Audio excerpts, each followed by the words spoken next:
Hello students, welcome to আমগুনিত channel. আমি তোমাদের জন্য আজকে একটি গুরুত্বপূর্ণ ম্যাথমেটিক্স নিয়ে এসেছি, যেটা 2022-এ প্রাইমারি টেটে এসেছিল। আজকে এই অঙ্কটা কীভাবে সলভ করবে সেটা তোমাদেরকে আমি শিখিয়ে দেবো। ভিডিওটা শুরু করার আগে যদি ভিডিওটি ভালো লাগে অবশ্যই চ্যানেলটি সাবস্ক্রাইব করে পাশে থাকবে।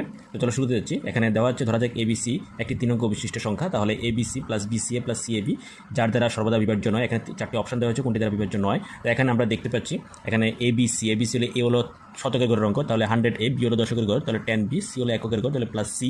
একই রকমভাবে পরেরটিতে 100B 10C প্লাস এ এবং 100C plus 10A plus B হবে। তাহলে এখানে প্রত্যেকটার মধ্যে 100 দেওয়া আছে, 100 কমন নিয়ে নিলাম, তাহলে A plus B plus C, এবং এখানে 10 কমন নিয়ে নিলে A plus B plus C, এবং এখানে A plus B plus C নিচে লেখা আছে। তাহলে এখান থেকে দেওয়া যায় 100A plus B plus C, 10A plus B plus C এবং A plus B plus C, তাহলে হবে 111A plus B plus C. তাহলে আমরা দেখতে পাচ্ছি এই সংখ্যাটাকে এ প্লাস বি প্লাস সি দ্বারা বিভাজ্য হবে, এবং 111কে আমরা লিখতে পারি 37 × 3, তার মানে 37 দিয়ে ডিভাইড যাবে, তার মানে এখানে 9 দ্বারা ডিভাইড যাবে না। তাহলে এখানে বলা হচ্ছে কোন সংখ্যাটা দ্বারা সর্বদা বিভাজ্য নয়, তাহলে 9 দ্বারা বিভাজ্য নয়, এখানে সি অপশন